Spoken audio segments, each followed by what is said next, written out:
Hello, my name is Rick Burke, and I work on the Ag Injury News team here at the National Farm Medicine Center. Ag Injury News is an online collection of agricultural injury news reports that we then code and collate into a website, which is freely available. And you can search through all of our injury articles by various filters, by location, and we try to make it as easy and simple as possible for people to identify agricultural injuries throughout the US and now into Canada as well. So why is something like Ag Injury News important? Why is surveillance an important tool? Well, frankly, there are a lot of agricultural injuries that happen in the US. This is an example map from Ag Injury News, and you can see all of these dots on the map represent anywhere from 1 to over 100 different injuries that occurred in that area. So we want to get as much information on these injuries as we can so that we can better tailor our prevention efforts to stopping these injuries from happening in the future. And unfortunately, agriculture is a very dangerous occupation.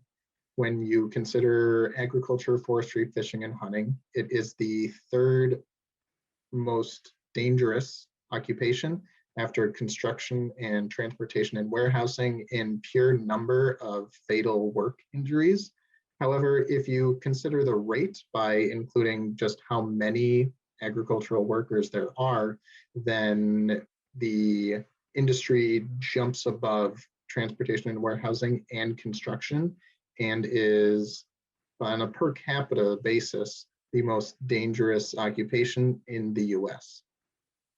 As of 2017, there are a lot of farmers. There's over 3 million producers in the US with an average age approaching 60 years old. We don't have many new young people entering farming. And so the average age of a farmer is just growing and growing. And so we need to try our best to keep them safe and make sure that they can remain productive while working.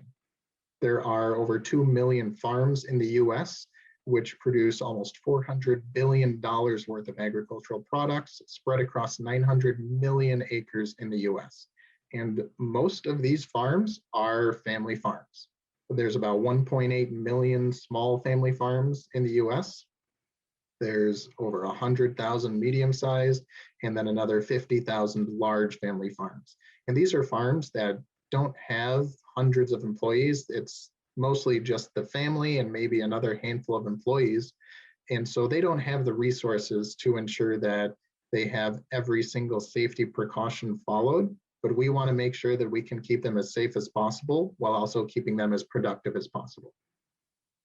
And alongside a family farm comes the family, comes children. Agriculture is the only occupation that allows children in the work site. And unfortunately, that leads to a good number of agricultural injuries in children. Unfortunately, 1 every 3 days or so, a child dies in an agriculture-related incident. And youth working in agriculture have a higher rate of fatal injuries than every other industry combined. And so we here with Ag Injury News want to make sure that we can collect as much information as possible to inform our prevention as best as possible so that we can prevent these in the future and bring that number way, way, way down as close to zero as we can get it. So I'm going to walk through an interactive activity with you today about using Ag Injury News to inform some local community decisions.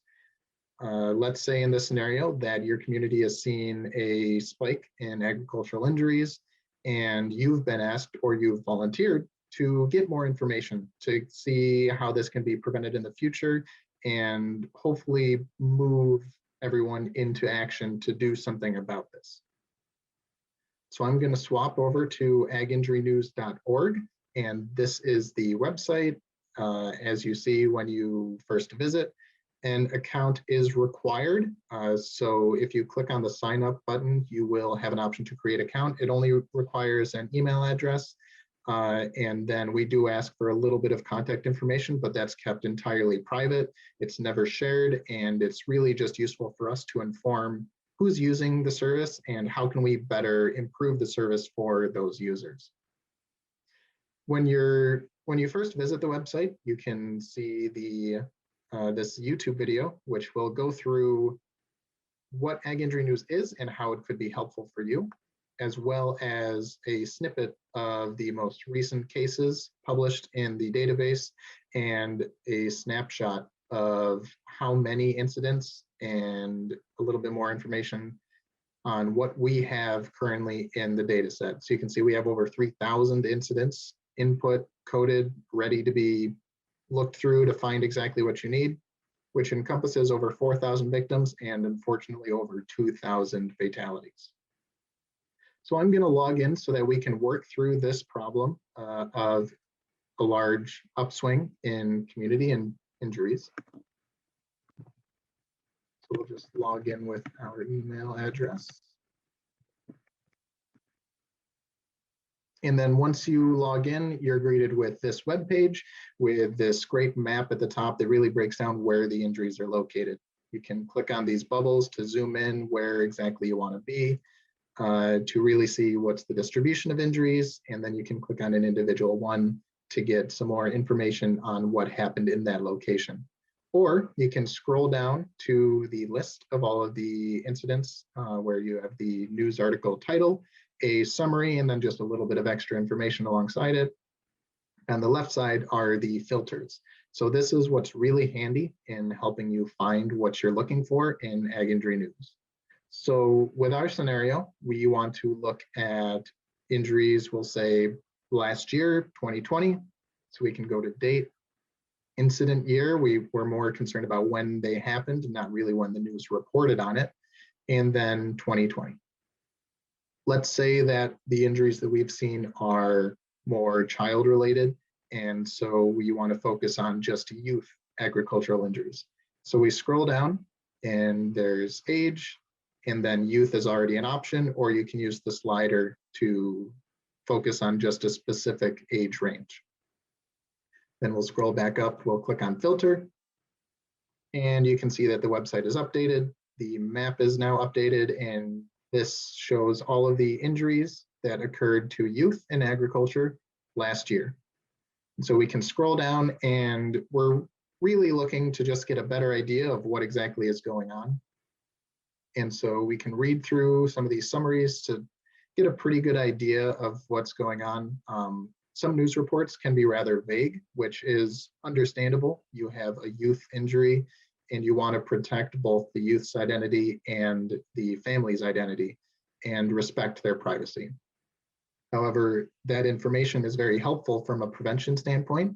And so if we look at, say, this incident here, we can see that there was an 8 and a 12-year-old were non-fatally injured when they were operating an ATV and a dirt bike in a field. And the 8-year-old operating the ATV struck a rock and collided with the dirt bike. And so if you click on that, we have a link to the actual source if you want to read through the full original news article. And then as we scroll down, we get a little bit more information on the incident itself. We can see that it occurred on an agricultural operation in a field. There were 2 total victims. It occurred in the afternoon in the state of Vermont. And so as we scroll down, we get specific victim details. So we can see that this child was 8 years old. The injury agent, what was actually causing the injury, the machinery or structure or animal, was an ATV or some type of off-road vehicle. And he was the operator in that vehicle. And then you can see that it wasn't a confined space, no grain. It's unknown if the seatbelt or helmet was used. If there was a seatbelt, similar with a ROPS or rollover protection structure, that can often not be shared in a news article. It's usually not it's not very important in the news article. The reporters often are more concerned about the injury itself. But it's very insightful for us to know how many people were, say, wearing their seatbelt in an auto incident or during a tractor rollover, how many had a ROPS installed. So you can keep scrolling down, you can get some more information on the 12-year-old in the incident. And then at the very bottom is the related resources. So this is the really useful thing that you can share around a lot. We have links to a lot of our prevention resources. So for example, this is the prevention brief for ATV riding is not child's play. So if you click on that, it'll take you to our Cultivate Safety website, which hosts all of these pamphlets and information. And this was a great thing to bring to a town hall to pass out so that your community can feel like they have something that they can act on when they are thinking about what they can do to address these issues. And so if we go back to Ag Injury News, we can click on this arrow up here to get back. And let's say that a lot of our injuries were tractor related. Let's say there were a lot of youth tractor incidents that maybe they were too young to be operating it, or they were too inexperienced, or the conditions were too unsafe for operation. So if we scroll down to injury agent and click on that, we get this long list of injury agents. So you can see how many injuries were related to what injury agents. So last year in youth, we had 22 ATV or off-road vehicle injuries. Scrolling down a bit more, we had 12 machinery incidents, and then we had 42 tractor incidents. So it's not an isolated issue. But then if we click on tractor, we can see that it specifies it even more. And a lot of these injuries are due to rollovers or being run over, or unspecified where there's just not quite enough information to really figure out what the exact injury cause was. So we can scroll back up and click on filter, and the webpage will update to see where all of these incidents are. And you can see that it's mainly in the Midwest, which is where a lot of the agriculture occurs in the US. But we can scroll down to get a little bit more information. And let's say that the town knows the numbers, they know how many people are getting injured, but they're still not moving to action. One of the most powerful things about news reports is they are often very emotional. A family will have the opportunity to tell their story so that other people can prevent these injuries in the future. So scrolling down, you can often tell by the summary what the tone of the article is, especially when you combine it with the title. And if you read through some of these, an excellent example of this is this incident from Toulon, Illinois, where a farm accident ends the short life of the cool kid from Illinois. So if you click on this article, you can see that a 13-year-old male was fatally injured when he was helping guide a reversing tractor, which was operated by his grandfather with a cultivator attachment, and one of the metal shanks ended up piercing his head. So I advise after this demonstration, you read through the article. It's a really powerful article. It's really important to know that these things are still happening and that we can prevent them. We have the ability to prevent them. But we also need to keep in mind that we need to know information about this in order to prevent them. We need to inform our prevention materials. And so as you scroll down to the prevention briefs that we have down here, we have 3 different ones listed, such as the prevention brief for don't send a child, where it's basically saying don't send a child to do an adult's job. Or a child's perception may not be a reality, that parents need to know when their child is ready to safely drive a tractor or just to be around the operation of a tractor. And so you can click on all of these links to get these great handouts, which will be fantastic to bring with you to a town hall meeting or share on a Facebook group or some other email list that you might have. And so as you go through Ag Injury News, you can search just using the map, just to kind of zoom in to see where you're located, see what injuries are happening in your neck of the woods, or you can sort by filters in order to find what injuries are happening based on, say, certain type of machinery, or maybe a special population. You have a lot of Anabaptist population around you, then you can see, what injuries are occurring in the Anabaptist population and then you can get some of those prevention materials tailored to those types of injuries. So I hope this was a helpful demonstration and that you can now use this to go through some of the other activities we have listed on our flyer, as well as just click through the website, see what's relevant for you.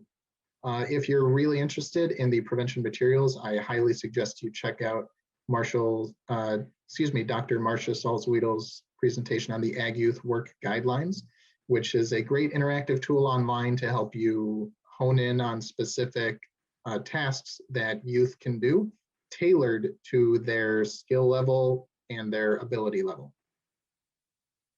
And I really hope that you can use this moving forward, because unfortunately, this is not an isolated incident. These injuries are still happening, and they have been going down lately, which is awesome to see, but they're still pretty prevalent, and we can decrease the prevalence of these injuries and keep farmers safer and keep their families safer.